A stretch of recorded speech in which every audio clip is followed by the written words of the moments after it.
d'água é uma triste realidade, como no sertão do Nordeste.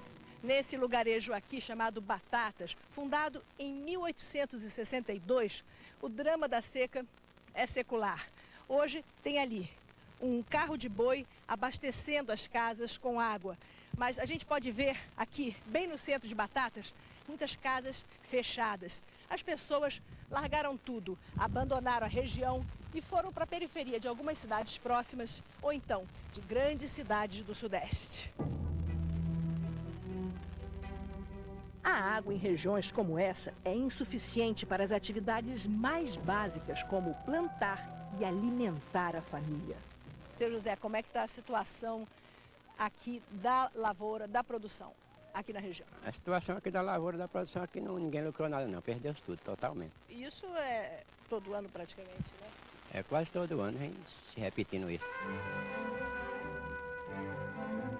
Tanto quanto a abundância de rios, a seca também é uma realidade brasileira. Afinal, qual é o problema desse país tão rico em água? Eu acho que temos dois grandes problemas. Nos estados nordestinos, né, o semiárido não tem quantidade de água suficiente como recurso natural. O segundo problema é o que nós estamos fazendo no saneamento do Brasil. Quer dizer, muitas pessoas, 10% da população brasileira urbana, não tem acesso à água, quer dizer, não tem água nas suas casas, não tem torneiras em casa, porque não é porque falte água em algum rio perto, mas é porque não tem um cano que leve a água para a casa das pessoas.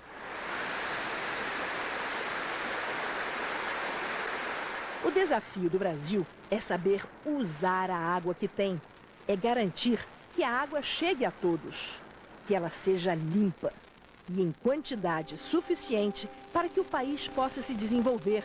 Não é água para as pessoas beberem, isso tem mais que o suficiente. É água para as pessoas beberem e trabalharem, produzirem, plantarem, terem indústrias, terem empregos. Um país que quer ser o maior produtor de grãos do planeta precisa de água. E a água entra nessa produção de grãos. A água entra na indústria, a água entra na produção de energia. Você já parou para pensar em quanta água é consumida no nosso dia a dia? No Brasil, quase 70% de toda a água disponível é usada para a agricultura, principalmente na irrigação de lavouras. A indústria também utiliza muita água, sem que tomemos conhecimento. A água também é essencial na produção de energia. 91% da eletricidade do Brasil é gerada por hidrelétricas. Durante muito tempo, vimos a água como um recurso infinito, eternamente disponível.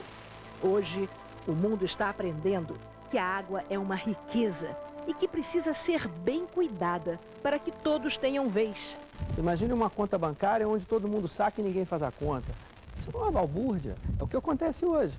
Sim, as pessoas, se uma conta conjunta já é confusa de gerenciar, que dirá uma conta de um rio que todo mundo usa. Para administrar essa conta conjunta de dimensões continentais, foi criada em 2000 a Agência Nacional de Águas, a ANA. Além de organizar, é preciso conhecer. Hoje, o Brasil se esforça para estudar e entender o extrato dessa complexa conta conjunta da água. Um dos grandes reforços para esse estudo foi iniciado em outubro de 2003. É o projeto Brasil das Águas, uma parceria da ANA com o aviador Gerard Moss e sua esposa Marg. Patrocinado pela Petrobras, o casal transformou seu hidroavião anfíbio num laboratório. Gerard e Marg vão percorrer os pontos mais remotos do Brasil para coletar e analisar amostras de água. O Brasil é um país único. A China já quase detonou poluir 80% dos rios, dos lagos. E nós no Brasil estamos numa situação muito privilegiada. Quando fizemos um mapa com todos os nomes dos rios, é uma coisa impressionante quantos rios a gente tem. De certo modo, a gente fica muito humilde perante o parâmetro do Brasil, porque é uma grandeza tão abrangente. O projeto vai compor um banco de dados com amostras e fotos para ser usado por cientistas de diversas universidades e centros de pesquisa. Vou fazer um mapeamento dessas águas limpas, mostrar o Brasil como país de água. Quem sabe a gente consegue preservar algumas regiões, incentivar as pessoas a dar mais valor na água mesmo.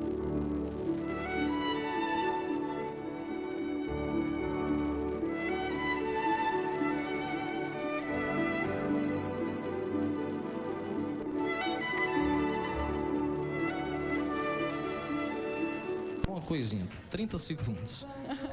Há pouco o Paulo Leles, coordenador da Rádio Verdes Mares, ele dizia que eu dei muito trabalho na época quando eu trabalhei na Rádio Verdes Mares, começando no rádio aqui em Fortaleza em 1988. A oportunidade que eu tive naquela época foi para apresentar um programa de rádio de 1 às 5 da madrugada. E eu fiz esse programa durante 5 anos. E eu dei muito trabalho, sim, muito trabalho. Porque eu sempre fui um profissional, eu sempre acreditei muito no meu potencial. E o Paulo Leles dizia assim: Enio, faça assim, eu fazia diferente. Enio, faça assim, eu fazia diferente. Enio, faça assim, eu fazia diferente. E eu vou continuar sempre dando muito trabalho. Ou seja, porque eu não sou um profissional acomodado. Eu não sou um profissional que... Eu não fui contratado pela Rádio Verdes Mares só para cumprir horário, só para fazer um programa de 1 às 5 da manhã. Eu fazia aquele programa com todo o amor que eu faço meu programa de rádio hoje, das 8 às 10 da manhã, em horário super nobre, e com todo o amor que eu faço hoje meu programa de televisão. Então, aquele horário que eu fiz durante 5 anos, eu fiz com muito amor, com muita garra, com muita dedicação.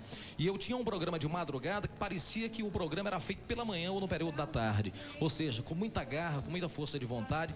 É por isso que o Paulo falou aí que eu dei muito trabalho. E olha, Paulo, pode anotar, eu vou continuar dando muito trabalho. Pode anotar, nunca vou parar de dar trabalho, mas sempre buscando o melhor. Tenho certeza disso, viu, companheiro? Agora, gente, atrás de um grande homem tem sempre uma grande mulher, não é verdade? Então, ela, sua esposa, não veio aqui ao palco, mas ela tá por telefone também querendo mandar uma mensagem para você. Boa noite, Iraceia. Boa noite, Jaqueline. Qual a sua mensagem aqui para o seu esposo? Oi, amor. Hoje eu queria relembrar o nosso dia a dia.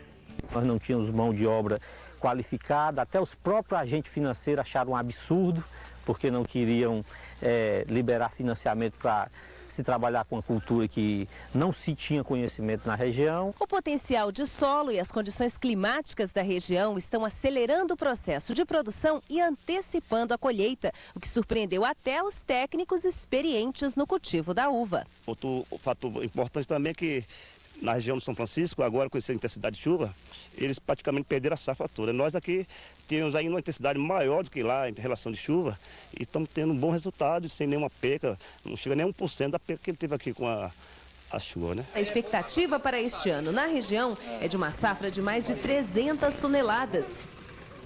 Vamos saber como fica o tempo nos próximos dias, hein, Fabrício? Olha, Priscila, amanhã deve voltar a chover em todo o país. A frente fria que está sobre o Rio Grande do Sul se desloca para o norte, deixando o tempo seco no estado. Desculpe. Veja o volume esperado até domingo. Na área escura do Pará, o volume de chuva deve passar dos 110 milímetros. No leste da Bahia e em São Paulo, o acumulado para os próximos dias ultrapassa os 90 milímetros. Não há previsão de chuva significativa para o litoral da região sul. A falta de chuva está prejudicando os produtores brasileiros que plantam soja no Paraguai. A produtividade das lavouras será menor que a prevista. Das lavouras, as máquinas não param. É a colheita da safra de soja no Paraguai. Os agricultores do país vizinho, a maioria brasileiros, plantaram 1,5 milhão de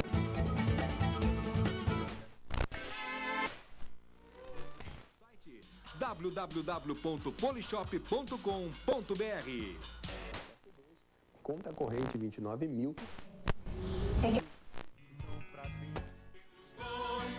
Padrão genético de produtividade a ser seguido.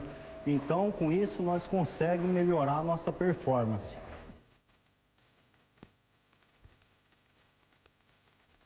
Fique ligado. No próximo bloco, veremos o processamento dos ovos.